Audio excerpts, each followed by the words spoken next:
I am so glad you are here. I'm Liz from Megas Books and Herbs,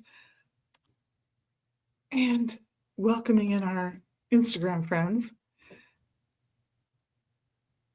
Let me get through there.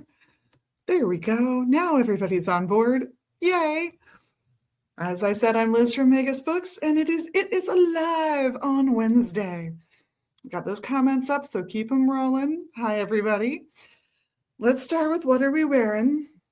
I got to show off this gorgeous scarf from Jerry and her import business. She is retired, so we just send her checks periodically that help her in her retirement because we still have a lot of her stuff. Isn't she fun? So I love the glitters. I love the calm of the brown with that little pop of glitter.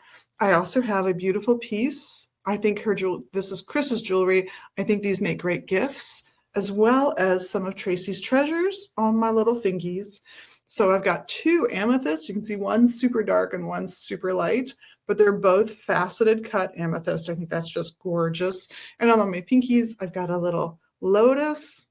This one's a wedding ring. It's on my right hand, but that's because my husband and I got married twice. Never divorced, just married twice. We just really like it. And on this side, I've got another fabulous stone ring.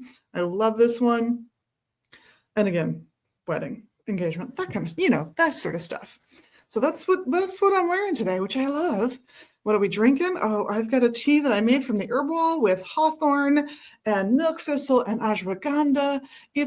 And rose hips. I almost forgot the rose hips. I always throw in a little fruit, almost always throw in a little fruit just for the sweetness of it. But rose hips are supposed to be full of so many antioxidants and be good for you. I just love the stuff. And I don't know if you know, but it's super easy to make jam from rose hips. Because while I can't legally talk about the medicine over the counter, I can talk to you about cooking. And with dried seedless rose hips, so easy. You just get it damp with enough hot waters to bring it back to life, so to speak. Throw it in some kind of blender or use your immersion blender, get it all mixed up, and then suddenly you have jam. You can add a little honey or other sweetener to it if you want to. You can add, a lot of people like to add spices, so they'll add some powdered cinnamon, allspice, nutmeg, whatever it is they like. I'm partial to cardamom, so I'm most likely to put some cardamom in. But press it through a sieve just in case somebody missed a seed in that de-seeding process, because they are not fun to have in your mouth or in your stomach, your digestive system. But once you've done that, it thickens up just based on its own fiber content. Isn't that fabulous? So there's nothing to it really. A little boiling water, let it sit long enough to kind of wake back up in the water and get soft again, pliable. Throw it through a blender, throw it through a sieve. So simple. And now you've got these great gifts. We're going to talk a lot about gifts because I know it's the season. We're coming up on it. I have another one that I talked about yesterday in the magic class. We're doing a more hands-on magic-y approach right now, and that's on Tuesdays at 11:15. We did these little intention ornaments, and this one I filled only a little bit so that I can keep filling it each year with a new intention so that I build on my growth as I go through life, which I really like that idea. But I wanted to let you guys know that I've brought up some of these ornaments from our classroom supplies and put them out on the sales floor so they are available. So you can come and grab one of these and get a few herbs and make ornaments for yourself, for others that are gorgeous, that if you maybe, I don't know, these are kind of a flexible plastic. If you took like a hot needle, you might be able to do some air holes, which would let a scent come out of it. That would be so cool. Little drop of essential oil plus your fragrant herbs. You're in business. That's that. Another great ornament to make is powder your cinnamon up and mix it with just enough applesauce to make a dough. Cut that out. Let it poke a hole where you want the string to go through for your ornament. Let it dry. I've decorated them with just markers, like metallic markers. They look great. Done stars and spirals and all kinds of fun stuff. Just the stuff I have cookie cutters for or were easy for me to cut out. Suns, moons, you name it. They smell great on the tree, they look great, and they make great gifts. Or at least a little tie onto a gift. It's something that you can put, like tie onto the bow of a gift. It's just that little bit extra to make people feel special. It's so easy. It's not a labor-intensive project. I love those. Another thing I think you can stick in bows when you're making gifts are the Fred Souls incense that we carry. Now, I do have more Fred Souls coming in finally, but know that they are putting an 8% tariff makeup charge basically on them. So the price is going up, sadly. But a stick or two of that through the ribbons and bows on a box that you're giving somebody as a gift, what a fantastic addition to a gift. Just like gild the lily, just that little bit, right? So I love that stuff. But I did bring in some things that I think would make good gifts. I have this beautiful chakra set. This is a stone set with a little selenite charging stone. That's a nice flat piece. And then each of these are aligned with each of the chakras. And as you can see, the symbol for each chakra is there. And for those of you who don't know, it would be read, oops, there we go, this way. This would be your root chakra, and up here would be the crown chakra. So the 7 basic chakras. We'll get into micro chakras another day. But I even like the cover it comes with. I just think it's a very pretty set.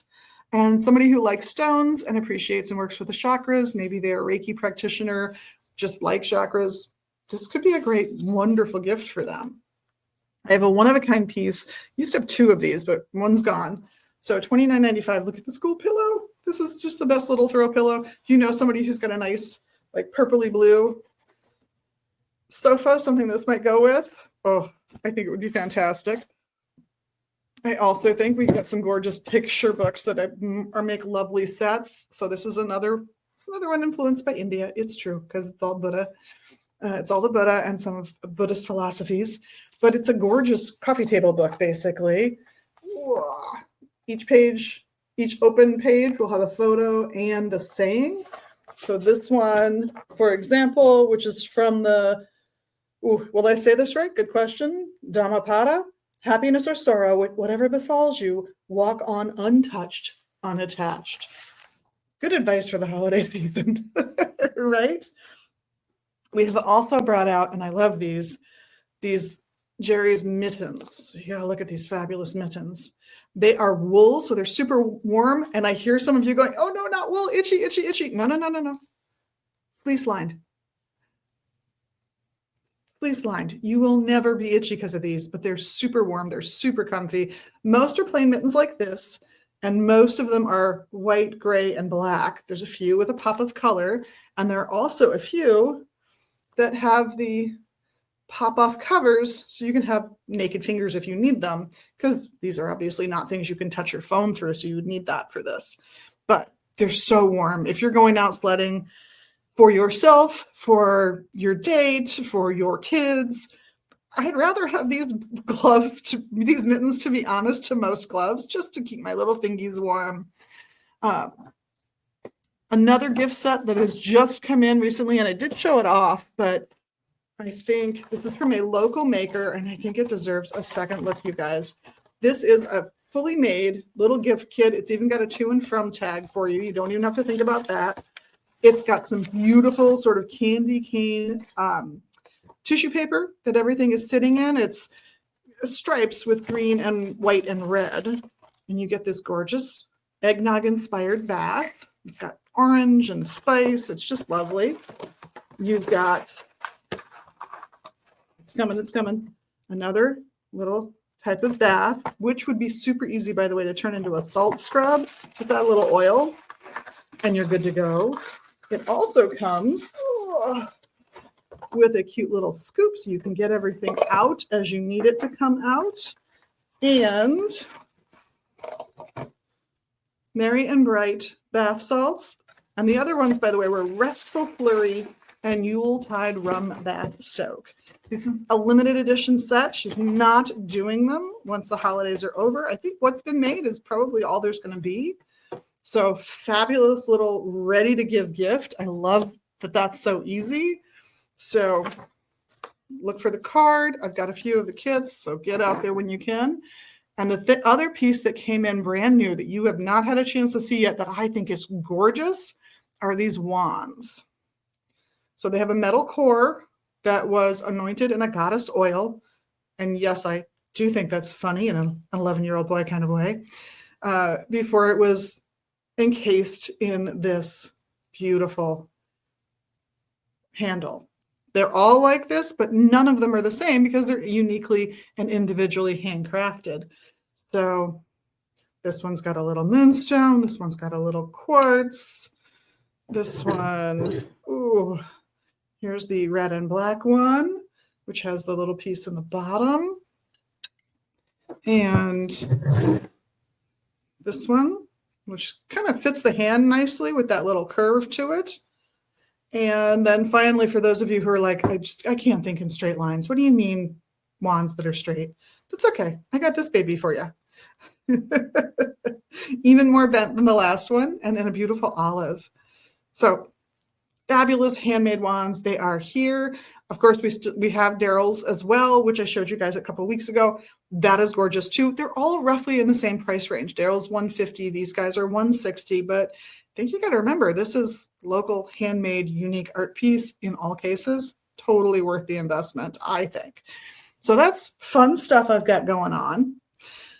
Let's talk about upcoming events. So this Saturday, the 6th of December, 2025, just so if you're watching this on a rerun, you know, we've got the Alliance Coven having their free class at noon. Fabulous group of teachers. Highly encourage you to go.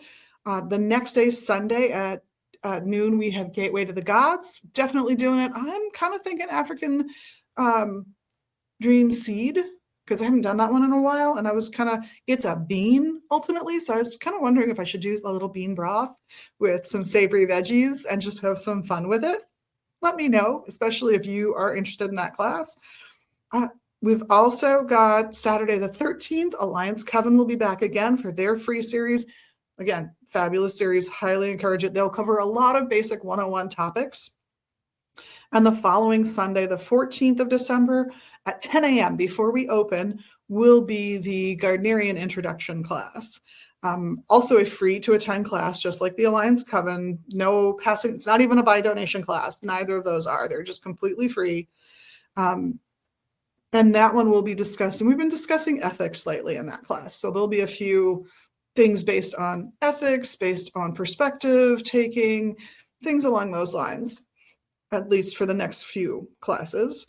On the following Sunday, the 21st, on the solstice itself, Reiki 1. So what a glorious day to get your Reiki 1 as the year begins anew for people who follow those calendars. The following Saturday on the 27th, Adam's astrology class. And I got to say, he has gotten rave reviews with this series. I think this is the best series he's done so far. And it's definitely a drop-in series. You don't have to have attended the previous class. He got the nicest review from one of our other readers, Daryl, the guy who made the wands and the very fancy, nice attention ornaments that we've got that I didn't bring in to show off today because I did it recently as well. His comment was he had an expectation about what a class on astrology would really be like, especially a 101. And he was interested in attending. He wanted to hear it, but he was also it's just going to be the same old, same old. He was so impressed that it wasn't. He was so impressed with the way Adam draws things together. I can't say enough good stuff about this current series that Adam's offered on astrology. If you are interested in the stars at all, it's definitely worth checking out. It is a buy donation class. So when you are done, you can make a donation. Or if you have attended some and you already know he is all that and a Kit Kat, by all means, you can register online and make a payment or not. Make the donation when you attend the class or make it through the computer if you don't want to be bothered that day. What happens with that is it all gets pulled together, both physical donations as well as online payments. And then the teacher gets their cut, which is pretty good. And then the store, to pay for the space basically takes their cut. So it's all good. So that's Adam's class. What else have we got coming up? Oh yes. The next day on Sunday, the 28th of December, that Gardnerian 101 class at 10 a.m. before we open. So you kind of want to try and show up on time or call the store if you're late so that we hear you and let you in. And then at noon, there's a Reiki share. So if you get your Reiki 1, 2, or 3 and you just want to come and trade, it's a great experience to do that. Not just for the fact that you get to practice your Reiki and you get to receive Reiki, but also just for the camaraderie and the chit chat of multiple practitioners together. It's just fun. And then at 4 o'clock, SU is teaching the palmistry series. Really good approach to readings and how to pull information together. So count on SU for a really interesting and entertaining class. And then on Saturday, January 3rd, yes, I'm going all the way out to January 3rd, the Alliance Coven will be back at 12.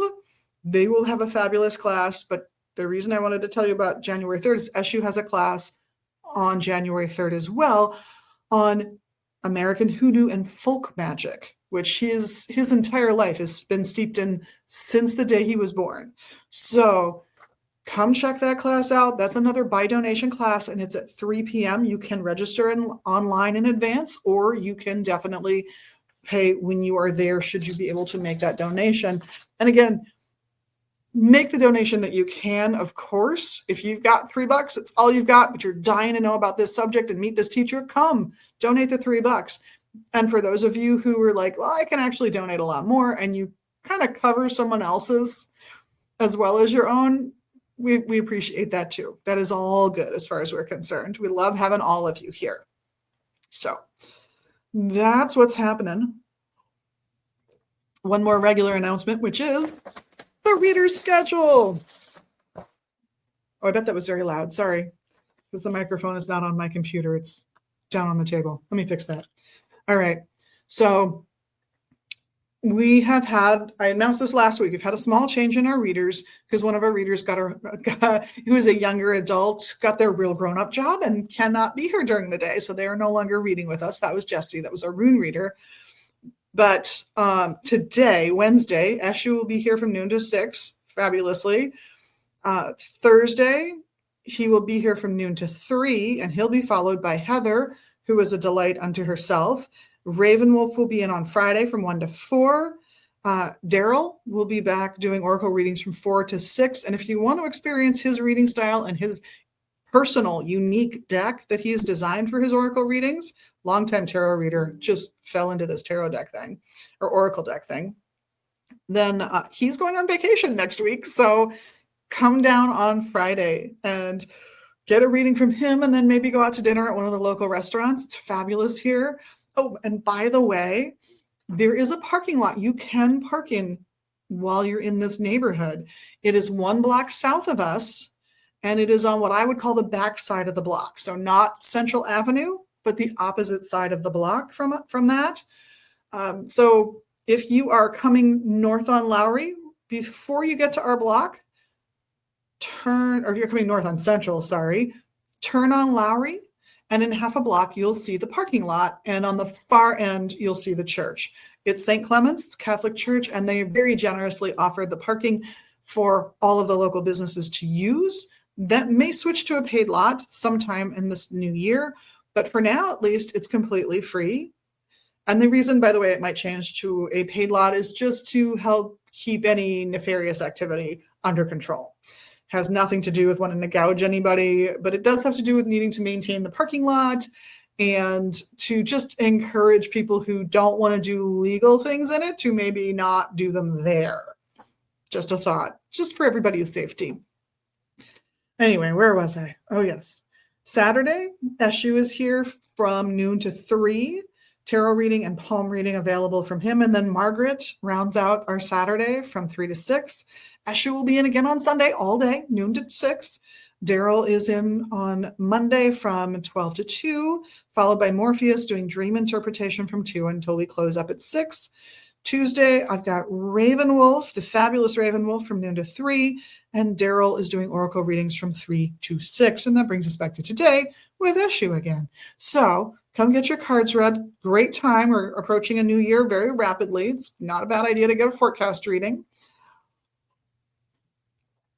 or that relationship reading. But reader schedule's always posted. And for anybody who's interested but hasn't done it here before, all of the readers have agreed to a $2.50 a minute plus tax charge. And we will ask you if you would like to leave a tip for your reader, but it is not required by any stretch of the imagination. So no worries there. We also have a chart in the readers area so you can see what the grand total will be for, say, a 10-minute reading plus tax up to, I don't know, I think an hour and a half reading plus tax. And I would say most of our readers read for 10 to 20 minutes on average. Most, I would say 15 to 20. So that's what I would budget for if I just wanted a general reading, just so you know. But you can absolutely say, I want a 10-minute reading, and they will be happy to do that for you. Even a 5-minute reading is doable. Less than that, and really you're asking for a one-card pull, and some of the readers will go, yeah, you need 5 minutes, at least. Let's do a little 3-card reading. I've been losing my rings. I'm down to my amethyst. What does that say about me for the day? That I need to be sober? No problem. Not an issue at all. That I need to accept all of the love and gratitude and give all the love and gratitude that there is? Absolutely. No problem. I love that about amethyst. So that brings me to today's topic. I thought I would talk about wands and athames. Why get them? Why get both? Why would you want them both? There are people who avoid athames because they are metal and they are knives, and they don't like the symbolism of the knife. They don't like just the fact that it's metal alone. There are certain traditions that don't go for metals at all. They view themselves as before metalworking in their basis historically. But a lot of traditions do like an athame. An athame is a knife. I've got a big one here, so it's easy to see, with 2 edges. Both of these edges could be sharpened. You can see I'm touching them. They're not sharp. Most athames that are sold for this purpose are deliberately left dull. You can sharpen them as the owner if you would like, but they're left dull so that they're as safe as possible to be handled. I mean, I can't cut myself no matter how hard I press. So, but you are always welcome to sharpen these bad boys. So I like athames as a symbol of how life always has 2 sides. Every action has benefits and every action has consequences that you might not like. I always view life as, let's try to make all the consequences as positive as we can, as often as we can. And this kind of reminds me to do that. The idea that every right that you have has a responsibility. Every privilege creates a little karmic debt. This is why, for example, in much of the 20th century, in addition to the tax laws that helped reinforce it, the idea that a CEO would make more than, say, 5 times the line worker was rare, because that benefit they were getting for their excessive wealth was costing all of their employees by pushing their employees below a reasonable wage. So we have the double-sided athame that I think symbolizes that really nicely in ways I don't think a wand does. In terms of magical use, I think that it really comes from an era and an age in which you might summon an entity, a deity, something that has its own agenda that may not match yours. And so you might have to say, hey, I am not here to be taken advantage of. And there's something empowering about that, as long as it's not abused. So I like that idea too. The idea of, I can use this in a number of ways, but I can use it in a way that will help me defend myself if I need to. It reminds me of women's hat pins being used for self-defense on public transit early on in America. I think that's hilarious, but there you are. Versus a wand. Now, a wand, you could bludgeon somebody with a wand. So this too is a weapon as far as I'm concerned. I don't think it's different in that sense, but it's not a stabby weapon. It's much more blunt than even the dull athame that you will buy in a shop. So I view this perhaps as a more polite way of communicating with those entities that you might want to call in, be they a deity, an angel, a spirit of some kind, something that you are sure really is on your side. You use this. That to me is the big distinction between the two. And how would I choose? Well, I'm going to choose based on comfort level, aesthetic. I place a high premium on, does it sit comfortably in my hand? Can I wield it in a way that I think is appropriate? This is how I was taught to use an athame. Oh, and by the way, I don't care how you say athame. It's Athame. That's how it's spelt. I don't care if you say athame, which I've absolutely heard, athame, athame, any pronunciation will do as far as I'm concerned. That's just a regional difference or a personal difference in how you discovered the word, whether or not you heard it spoken or saw it read, or yeah, heard it spoken or yeah, saw it in writing. However you want to pronounce that word is fine with me. I don't, language drifts and I don't mind that fact. So pick your athame, athame. I'm sure I'm missing a few pronunciations. Put them in the comments if you've got a few that you like. And if you are looking into a wand, it's kind of same rules. I want it to be comfortable to wield, which means in both cases, if it's super large, it can be ungainly if you're not physically fit enough to wield it comfortably. This is the reason that these are generally not swords. I've seen a few short swords used this way. I wouldn't call this a short sword. I'd call this a dagger. It's a long dagger, but it's a dagger nonetheless. So I'm looking for balance. It's got to feel good in my hand, and good balance will let it feel good in my hand. I am looking for, good balance. I don't own this, so I'm not actually going to risk it completely, but a nice balance. The balance point is kind of close to the handle, which makes it easy to wield. I like that about this one. And a good size and length for my purposes, which might mean that I get one that's this big instead of this big. Huge, right? Maybe you want something a little more discreet. That's allowed. That's even encouraged.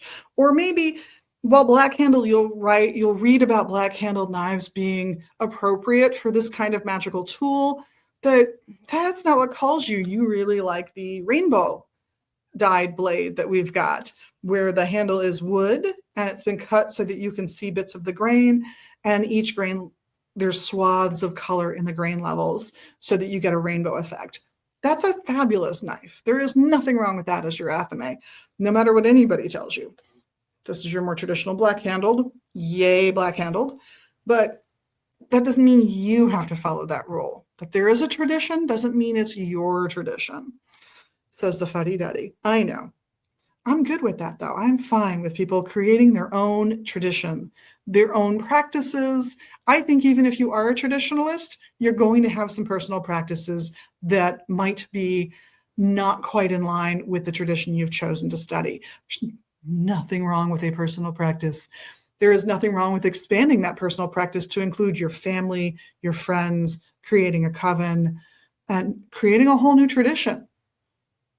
Do it. Go for it. Maybe the tradition will involve completely unique initiations for each individual person so that they can be finely tailored to everybody involved, with everyone having a role that suits them best in the situation, and perhaps even introduces the initiate to a facet of that person's personality that they maybe weren't very exposed to, but will be in coven practice. Isn't that a fantastic idea for how to approach initiation from an eclectic point of view? I love that set of ideas.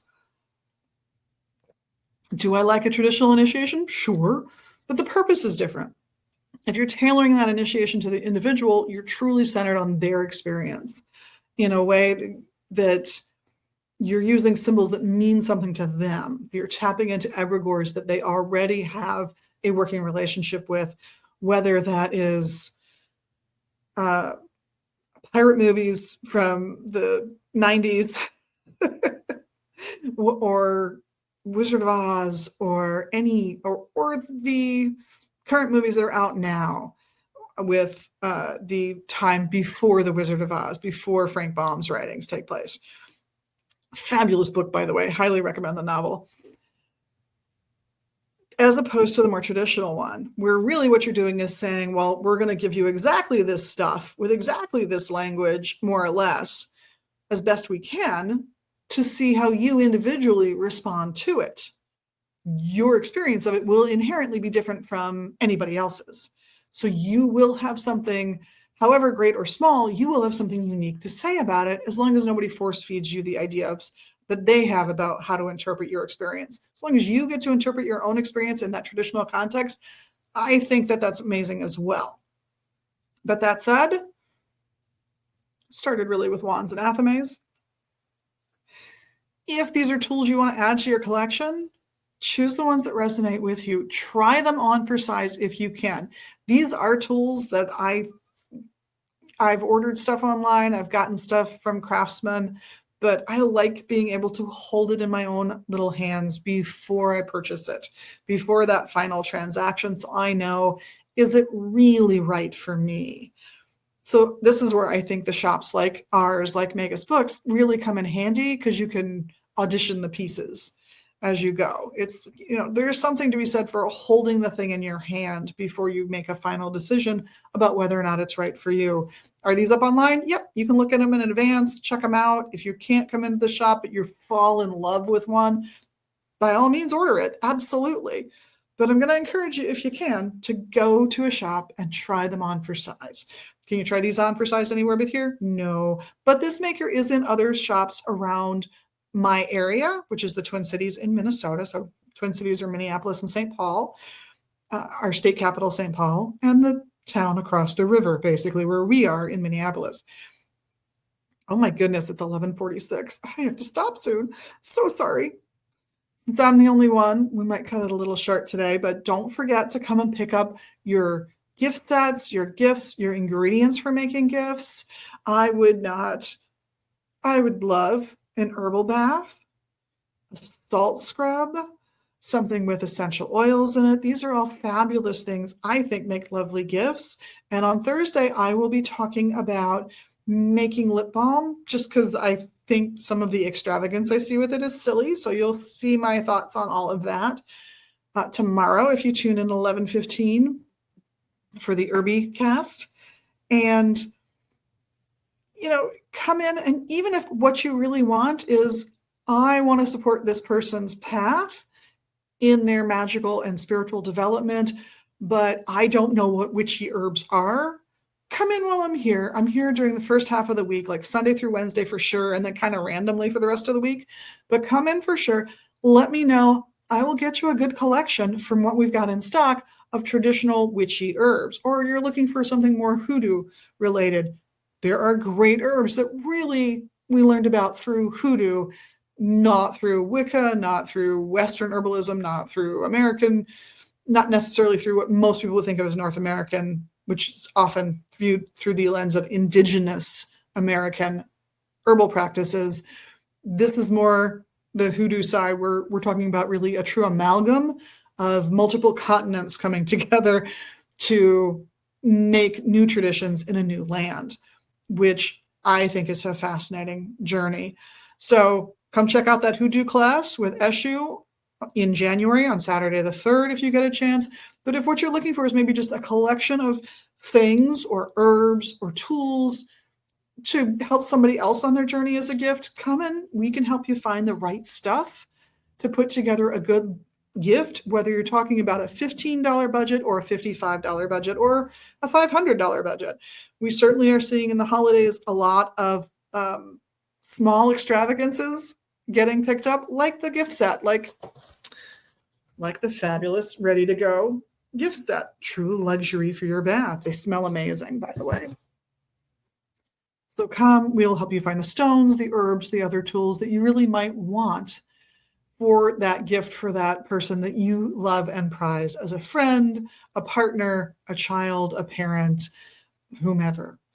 So in the meantime, I want to thank you on behalf of myself and the rest of the crew here at Magus Books in Minneapolis, as well as online at magusbooks.com. We look forward to seeing you here in the shop or on our website. We're loving all of you guys finding us out there, especially if you don't have access to this kind of shop. Double welcome to you, because wow, what a struggle you have then. But we want to thank you all for being your best magical you, and I look forward to chatting with you all soon. In the meantime, have a blessed week and get ready for those holidays. They're coming up fast, and hopefully we will all have at least some fun at them. Blessed be.